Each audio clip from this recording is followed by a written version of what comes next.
Hello, everybody, and I am so thrilled today to have Wendy Smith Sweet with us today. Wendy is my menopause mentor. She's my guru, and she actually, I say she saved my life. In my house, everyone knows Wendy saved my life. When I was going through menopause and not knowing what was going on with my body, and when I landed up in the ER because I had such anxiety, which I did not know was menopause, putting on weight, totally exhausted all the time, the doctor telling me just move more and eat less, which I did, which made it worse. So I'm thrilled today. I had discovered Wendy's program by fluke, and it is a complete game changer for anybody going through menopause. So welcome, welcome, welcome, Wendy. Thank you so much for being here. Well, kia ora, Michaela, and it's so lovely to talk to you as an Australian living in Canada. And I know that you can understand my accent, so thank you yes, very I much can. I definitely can. So why don't you tell people a little bit about your background and how you got onto this menopause journey? Sure. Well, I never expected to be here myself, and I don't mean that in the context of menopause, but in the context of developing some lifestyle programs for women as they're coming through their midlife. But as part of my own journey and my own learning, I did my PhD. I have originally been a nurse, a former nurse, and I don't practice anymore. But over the years, I've had a lot to do with the New Zealand fitness industry, set up personal training in New Zealand, and over those years have become an educator and have taught a lot of physiology. And I did my master's degree in lifestyle behaviour change because I was really interested in that from the perspective of health and exercise coaching. So to cut a long story short, I ended up working at Waikato University in New Zealand and had just finished my master's, and my master's degree led me towards a lot of education for exercise and sports scientists and a lot of people who are working in the coaching industry. And I was up in America attending a conference, and there was a very as part of the education side of things, so there was a very curious comment that was made as part of that education conference around what are we teaching health and exercise practitioners. And I remember vividly at the time the president of Curves International, which was the largest chain of gyms in the women's gyms in the world, and she had 10,000 health clubs that she was overseeing throughout America and Canada. And she made this statement, and she said, I don't know what's going on in our clubs, but women between the ages of 45 and 55 are the highest demographic to join. And then she paused and she said, but they're the fastest demographic to leave. Mm-hmm. And that sat with me all the way, flying back over the Pacific back to New Zealand, because I had been exploring during my PhD, and I had been to Australia to another conference, and it was a health and aging conference. And Professor Wendy Robertson from Australia, who has led the women's longitudinal studies on physical activity and health for 30 years, I had been to her presentation, and she said, she put up this slide and she said, I don't know what's going on, but women between the ages of 50 and 55 are the highest demographic to get out of physical activity. And I'm like, wow, this is being said in Australia, and now it's being said in America and Canada. And so I came back and spoke to Professor Bevan Grant, who is a world-renowned researcher in older women and physical activity. And I sat down with him and I said, I'm thinking of doing my PhD, and I've heard these two very curious comments. And I see that myself anecdotally in the gym. I see women, I was in my 50s at the time, and I said, we're the first generation of women to come through doing a lot of exercise, but we're the first generation to come through our menopause transition. And so he said, right, there's your PhD topic. And the topic was exploring and interviewing women about their perceptions of health and aging, and also what they believed about how to stay healthy as they aged. So very naively, I set off on this 6-year journey with my PhD. I did it part-time, obviously. And I spoke to women from the top of the North Island down to the bottom of the South Island here in New Zealand. And I asked them the same questions. And it was really fascinating because every single one of them had positioned their healthy aging in doing a lot of exercise. And I mean that, and I don't mean exercise in the gym, but they could be hiking, or they were doing a lot of high intensity exercise, and they were doing CrossFit, and they were doing all these things, thinking that it was keeping them healthy. So my next question, I said, was, well, how's that going for you? And every single one of them said, not so good. They said, my joints are sore. I haven't lost. The first thing they say is, I haven't lost any weight. In fact, I've put on weight. Yeah. And these were all women between the ages of 50 and 60. And then they said, my joints are sore. I'm not sleeping. And I just, have all these things. I just feel hot all the time, and blah, blah, blah. And I was fascinated because not one of them mentioned menopause. Not one of them. Wow. So they didn't associate their symptoms with menopause, and I was the same. I hadn't either. So that sent me, in part of my PhD, I was exploring our mother's generation. What goes on in our, from our 65 onwards, which was the last of the baby boomer generation. And we know from our mother's generation that, they've experienced heart disease or breast cancer or dementia and Alzheimer's or functional problems, And when I said to the woman whom I was interviewing, why are you doing all this exercise? Why have you positioned exercise in your healthy aging? They said, every single one of them, and none of them knew each other, obviously, because it was all confidential. Every single one of them said, because I don't want to age like my mother. And it was fascinating. And then I talked to them about where they were getting their nutrition advice. So, and every single one of them said, oh, I get it from, magazines, or I get it from the media, or I get it from my personal trainer. And I said, well, how do you know your personal trainer or these people, understand women's health and aging? And they said, oh, I just expect them to know.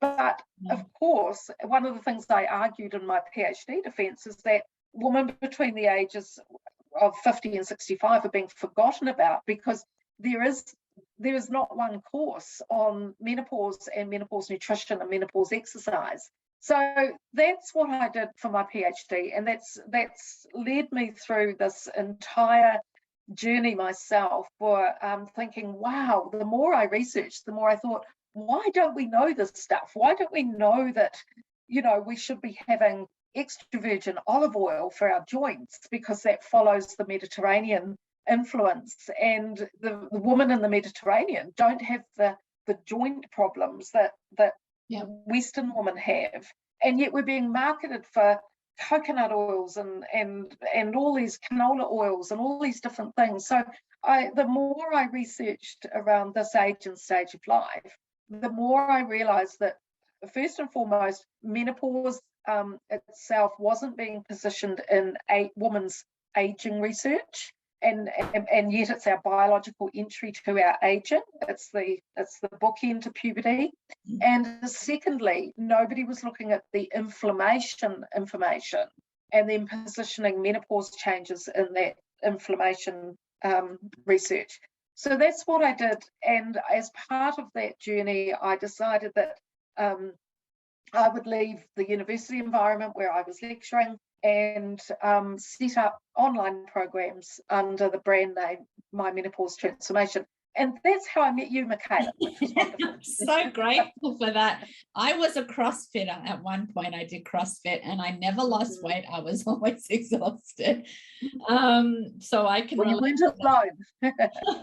So I want to ask you a few questions, but one question I want to ask you is, why do you think still menopause is the elephant in the room? Why is there still such a stigma when it's such a natural part of what we go through? I think I'm grateful to go through menopause because it means my body's functioning the way it should. So why do people whisper and are embarrassed to talk about menopause? Yeah, that's a great question, Michaela. And the simple answer is because over the past 20 years, there's been two things happening. One is the emphasis on youth and youthfulness, and I call it the Hollywood, media reporting, and our exposure as women over our lifetime. If you think about the last 30 years or 30, 40 years of our lifetime, there's been phenomenal influence with the beauty and the youth kind of industries. And therefore, a lot of women arrive at this stage of life with huge pressures on them that they have to stay young, and because of the youthfulness of society. And I could go on for the whole interview about that, because there's been a huge amount of academic research around the turn away from aging and the denial, age denial it's called in the academic circle. So that's, to me, is number one. I remember last year being in the UK, or the year before now, gosh, you lose track of time, being in the UK, and there was this huge spread in the newspaper, a whole page about J-Lo, who's absolutely wonderful. And she turned 50 and she had the body of a 20-year-old. And I looked at it and I thought, yeah, but honey, we don't have your life. She was training with a personal trainer 6 days a week. She allowed herself, the thing I remember about the article wasn't so much about J-Lo, but who's an amazing actress, but about the fact that she only allowed herself half a cookie a week. Well, I'm sorry, but none of us have that discipline. That's what she gets paid for. That's her life. Yeah, that's true. That's true, because her body is her business, and that's the thing. And I thought, wow, the rest of us are just going through life, and struggling and bringing up kids and doing everything that we do. So that's number one, I believe, is this huge change in societal expectations around youthfulness. And even, my comments before about the fitness industry, the things that has happened in the New Zealand and Australian fitness industry, and probably worldwide, is that women are being trained in ways that have been taught to. I'll pick on personal trainers, and I adore them. I set up the whole industry in New Zealand, but they're just extrapolating that exercise prescription information from a 30-year-old into a woman who's 55. So they're putting women through all of these hard workouts and things because they don't understand. And but the second thing is, since 1956, when HRT and the contraceptive pill were developed, there's been a huge medicalisation of the stages of our life. And, women go through three very important hormonal stages. Firstly, puberty, and where we just got on with it, didn't we? We didn't have all the medications or the supplements or anything else. We just got on with it. And then, of course, for those women who have had pregnancies, and that is a huge hormonal disarray in the body. And some women, probably like myself, have never fully recovered from the exhaustion of the pregnancies. And then, of course, there's menopause. So there are these three distinct life stages that most women experience around hormonal fluctuations. The men only get two. They just go through puberty and then they go through andropause. Whereas for women, our reproductive cycles, our hormonal physiology, it might be pregnancies, it might not be pregnancies. There's a huge amount of hormonal disarray over the years. that has been hugely medicalized. And I got to the point where I went to my own GP, who was absolutely wonderful. And I said, I feel really emotional. I come out of my spin classes at the gym, and by the time I drive home, I've got tears, crying in the car. Well, she pulled her prescription pad towards me and offered me antidepressants. And I said, why do I need them? I'm not a depressed person. I'm highly motivated. I've never been depressed in my pregnancies. I haven't had any postnatal depression, which are all the red flags for menopause depression. And she said, oh, but this is menopause, and women go on HRT and antidepressants. And I said, I'll just leave that for now. But when I looked at the research, the research is about changing our diet and doing aerobic exercise and managing our stress and all of these things. So you just think about there's the medicalization of menopause, which has been huge, and alongside that now is the pharmaceutical and nutraceutical solutions for menopause. You just need to walk into your pharmacy and you go, holy moly, I'm supposed to take all those? And if you believe all the ads on Facebook and television, we're supposed to take this for hot flushes and this for sleep and da da da da. My pantry was full of supplements. I was spending hundreds of dollars a month on supplements. I still don't know if they worked, but I wasn't changing my diet to suit my age and stage of life, and I certainly wasn't managing my stress very well, and I wasn't sleeping. So that's what I just feel really passionate that we're a generation of women now in their early 60s, as I am now. We have had so much choice, and we're consumer driven, and the choice has been with the contraceptive pill, and when we've had families, and then there's been huge choice around how we look after ourselves. Never before have there been so many diets, for example. Yeah. I mean, and I don't mock the HRT because some women really need it. And I went on it in the beginning, and then when it stopped working, I wanted to get off. So it leads me to my next question. We discussed it before. You talked a little bit about it, inflammation. So inflammation is a huge factor in menopause, which I've learned from you. And it comes from what we eat and what we use on our bodies over the years. So how does the inflammation manifest itself in menopause? Thank you for asking that question, because I think that the inflammation research is very much hidden from the menopause kind of context, but how I got to that point myself which was understanding inflammation, I was sitting in a conference in Australia. It was the World Health Organization conference on health and aging, and just listening to presenters who were talking about a lot of the decline and disruption to health in women, particularly. I was only interested in women, and in their older years. So older years are 65 and over, and yet it was really interesting because a lot of the research that was being presented talked about the change in our physiology and biology that becomes more inflammatory from the age of 50 onwards. And I was fascinated about this.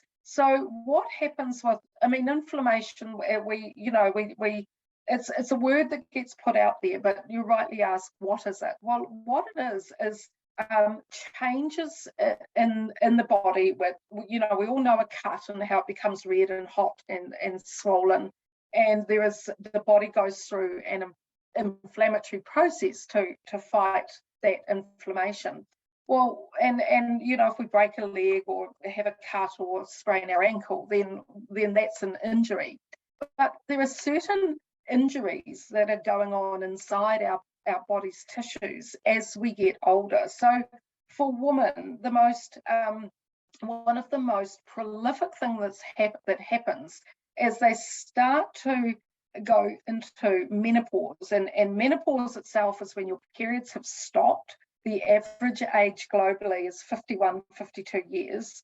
And when your periods stop, then after a year, you go into post-menopause. So during that transition, there are changes going on in our liver and our other organs, particularly our blood vessels. And I'll pick on our blood vessels because it's really not talked about a lot. But as part of our journey into post-menopause and our older years, our blood vessels become a little bit stiffer, and it's very well known in medicine as vascular stiffness or arterial stiffness. So those changes are happening whether you like it or not. It is part of normal biological aging, and as part of that, we develop our blood vessels aren't working properly. Some women see this as varicose veins. Other women get tired a lot more easily because their circulation isn't as good as what it used to be. They might be getting swollen ankles and feet, and or they feel a bit puffy, and all of those changes. So there's a lot of internal changes that are going on, changes to our liver, our gut, our blood vessels, even our pituitary gland in our brain. And those are changes that occur with aging. But inside the body, they can lead to inflammation. You get pockets of these inflammation changes around the body. So there's a new term that's being coined in gerontology, which is the study of aging, and that is called inflammaging. But fascinatingly to me, it starts in our 50s. So a lot of the research around how do we mitigate or reduce the effect of inflammaging, we need to change our diet. We need to turn around this inflammation that's been being built up for years. And there's inflammation going on in our liver and gut because, as you well know, Michaela, being, with your cooking and your love for food, there have been the most enormous changes in our food preparation and shopping and provisions over our lifetime. And it's our lifetime, not our mother's lifetime, but it's our lifetime. So we've all had a lot more processed foods. We've got additives and chemicals. A lot of us have drunk, a lot of it had a lot of exposure to alcohol over many years. And so all these things start to build up, and it becomes the perfect storm because of the inflammaging. Okay, and that I know you also get that from products you use on your skin as well. And that's a big, I'm passionate about that too, as you know, because it's not just what we're eating, because our skin things absorb. So that's absolutely. And our skin, what we don't understand is that our skin is our largest organ. Right. So whatever you put on your skin is going to impact what gets absorbed, and also the absorption of vitamin D. So if women are putting a lot of creams and things on their skin, then that's going to affect vitamin D absorption. And when you look at the statistics for older women, there are three areas of health challenge for older women. Number one is cardiac disease, and Canada, New Zealand, Australia, and the UK and America have the highest incidence of women's heart disease after the age of 50. Then, of course, there's osteoporosis. So if we're not absorbing vitamin D through our skin, then that's a real problem. And for our bone health, and of course breast cancer as well, which is also implicated now with low vitamin D. So I totally agree. The skin is really important to look after. So, okay, you touched on it before, but I think it's important because I don't think people understand the difference between perimenopause, menopause, and postmenopause. Thank you for asking this, Michaela, because there is so much marketing that goes on, and particularly around whether it's supplements or whether it's advice about other things, and they just talk about menopause, and I go, wow, what they don't understand is that there's 3 very distinct stages, and every stage is different. So to start with, perimenopause or premenopause is the start of your biological aging. It is absolutely normal, and around the world it starts around 45 years old. However, what's interesting is that the Hadza tribal women in Africa, there's been a lot of studies done on them. They start in perimenopause around 42 years old when they've finished having children. They basically finish having children and then go straight into perimenopause. And I secretly think that many of us do that as well. But because we go on contraception, or we've got, other changes going on with putting hormones into our body to, for childbearing and our reproductive capabilities, then we get this grey about when we're actually going to perimenopause. But perimenopause is when your estrogen and progesterone start to naturally decline. We're losing receptors on our ovaries and our within our uterus if women have still got a uterus.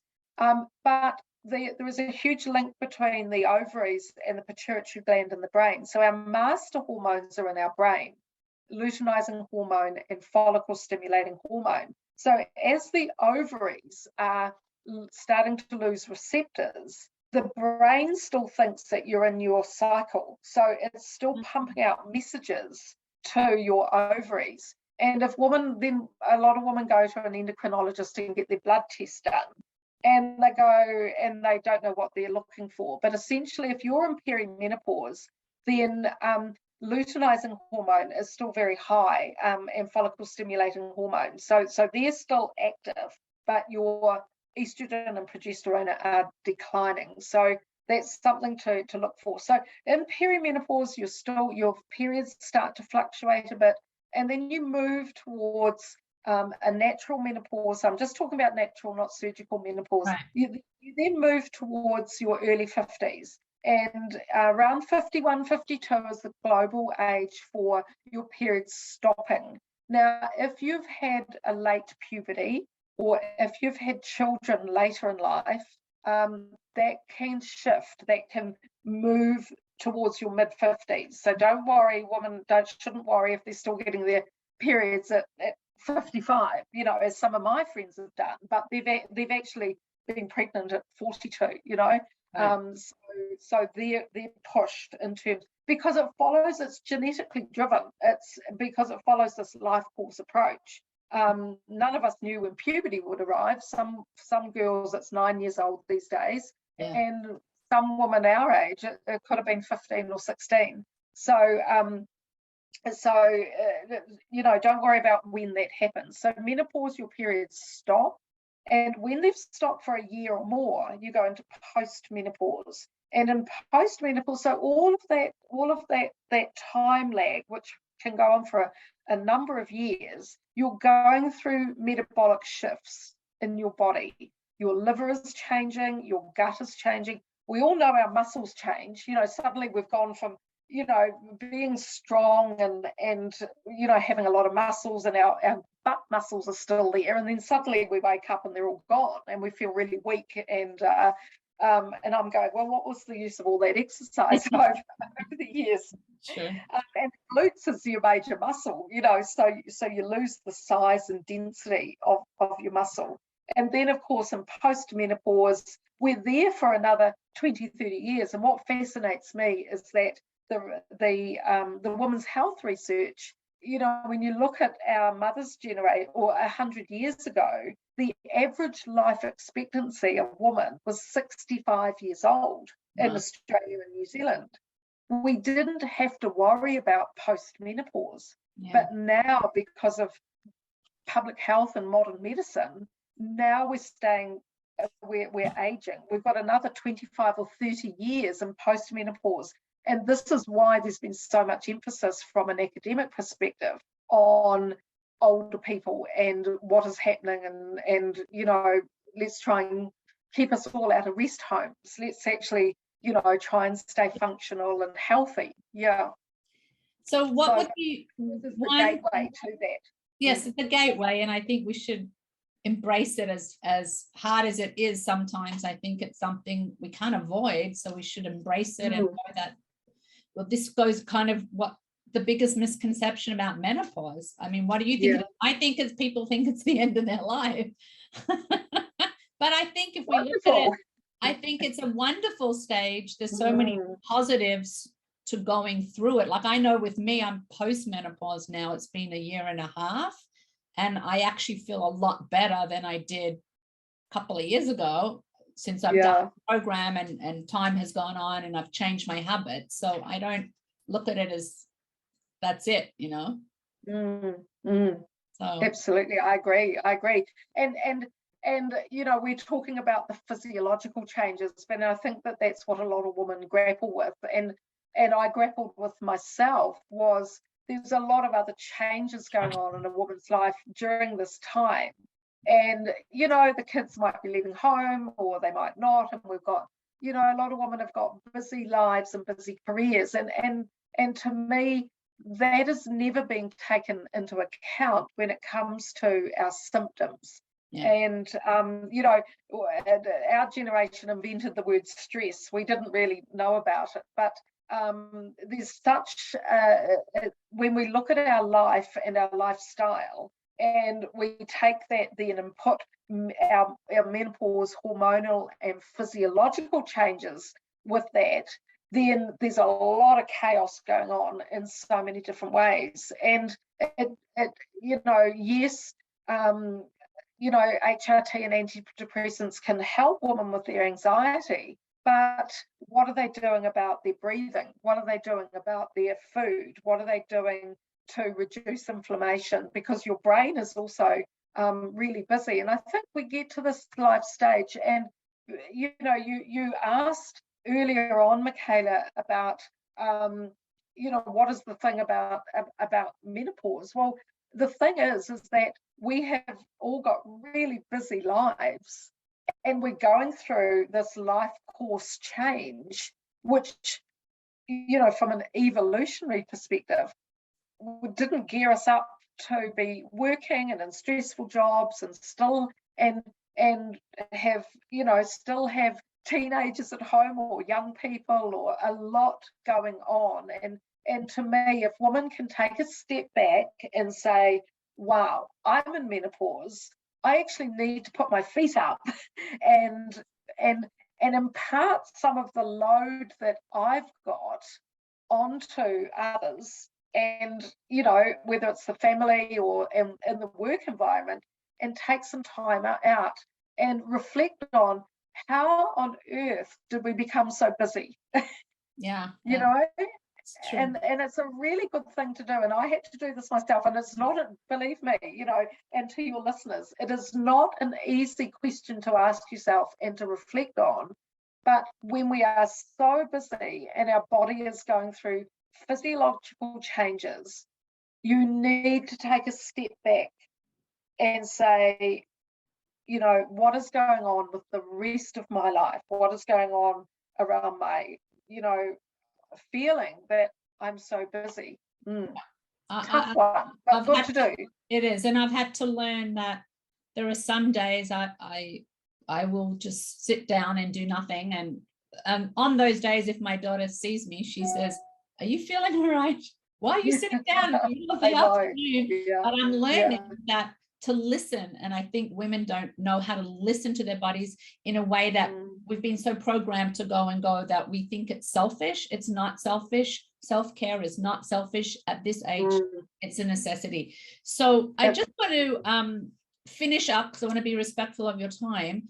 What's one piece of advice that you would give women in menopause and people who are not yet in menopause? Like, what for me, before menopause, it would be get your diet sorted out. But what would be your advice to people? My advice to people would be not to I'm going to be a little bit cynical here, Michaela, but I'm coming back to the food thing because I know that that's your passion. And I'm being cynical because I would, my one piece of advice is, don't listen to advice if you're taking advice from someone who hasn't gone through menopause. Yeah. And I'm saying that in a very genuine and respectful way. I cannot believe, for example, the number of male health experts, whether they're nutritionists or personal trainers, who've become an expert in menopause, or they're selling supplements. And I'm very cynical about that, because they're not taking into account our biological aging. They don't understand inflammation. And there's a huge push towards the keto and paleo diets. Yeah. Every single bit of research on women in their 50s and beyond talks about the health effects specific to women from the Mediterranean diet. And our liver, I've talked before about how the changes that our organs go through. Well, one of the major changes that occurs with women is their liver. It changes in size and function compared to males. And so therefore we lose our ability to break down fats. We lose our ability to break down alcohol because our enzymes are changing. And so to me, when women, if they're going from perimenopause to menopause, you can't get away with the food, that you may have eaten in your 20s and 30s. Yeah. You don't need a diet that's designed for athletes unless you're an athlete. You don't need high protein diets that are made for bodybuilders. You don't need, if your joints are sore, you need to get on top of that with your diet. I know myself, I got to my 50s and I was so confused about how I put on so much weight. I put on 15 kilos. I was feeling exhausted. And I sat back, and after reading the nutrition literature on women in menopause and post-menopause, and then looking at all the ads that were coming through Facebook and coming through, the media, and what I was hearing around conferences and things. And I thought, wow, women are so confused, as I was. And I taught nutrition and wellbeing at university level. And not once did I teach about menopause. So there's a huge amount of confusion around food and food choices. So I would love women to take stock. And I know myself, I realize that, we go through these different phases throughout our life where we kind of think, well, what food suits me? What suits my metabolism? What makes me feel better? And I came off, I was brought up on a farm in New Zealand, so there was a lot of emphasis on meat every single day, a night, meat and veggies, which is fine. But that was the belief system that I bought into my 20s. And then in my 20s, I ended up, working in the fitness industry. So then there was a lot more emphasis on bodybuilding diets and body shaping and weight loss diets. And so we kind of take those into our pregnancies or our 40s. And then we get to our 50s and we go, well, that isn't working anymore. And so I think that women need to take stock and realize that they are entering quite a different phase of their life, and therefore to use COVID parlance, they need to pivot. And if they can pivot in ways that where they understand that the Mediterranean diet is the diet for women in their 50s and older. So let's get rid of any diets and any worry about doing these other things. It's the Mediterranean diet, and therefore within that context we can start to find the foods that actually help our symptoms. And for our hot flushes, it's low GI carbohydrates, less protein, less meat protein for heart disease, and actually go on an anti-inflammatory diet. So that's what I'd love women to do, is come back to say, actually, I'm in menopause, I'm in this life stage, and this is the way I need to be changing, my nutrition. Thank you. And I do agree about asking people for advice. It's like that with anything they say. Any business you're into, don't ask people who are not doing what you're doing or have gone through what you're going through, because you're not going to get the right advice. So yeah, the one that gets me always is, and I hear this a lot, is I need to go on a low carb diet. Yeah. And I look at them and I go, that's when I stop listening to them, because they don't understand that fruits and vegetables are carbohydrates. Yeah. And as we age, those are giving us our polyphenols, those are giving us our anti-inflammatory nutrients, that's giving us our, you know, all of those beautiful antioxidants that we need. So anyone who says go on a low carb diet, what they actually mean is get off processed food. Yeah. But carbohydrates are fruits and vegetables. So get on a high carb diet, but make it fruits and vegetables. So that's what I say. Okay. Well, thank you. It's get on a low fat diet is the key. So thank you so much. Thank you for taking the time. I know you're very, very busy. If people want to check out your program, they go to the My MT Transformation page. Yes, My Menopause Transformation website. Thanks, Michaela. And I do have a 2-hour webinar on there, which you can purchase. There's only a small admin fee of 15 New Zealand dollars. I think that's about 11 Canadian dollars at the moment, so with the exchange rate. And that 2-hour webinar I was taking around New Zealand, Australia, and the United Kingdom before the world turned to chaos. So that I take women through a journey around what is actually going on. So I like women to start with that, and because then it gives them to me, it's all about education. I'm an educator, and if we can educate ourselves on this age and stage of life, then that is really, really powerful, because I arrived in menopause, knew nothing. My mother never talked about it. Nobody talked about it. My girlfriends never talked about it. Nobody was talking about it. And so that's what I've put together in that 2-hour masterclass. And you can get that on the programs link on the website. So I'll post the link with this video.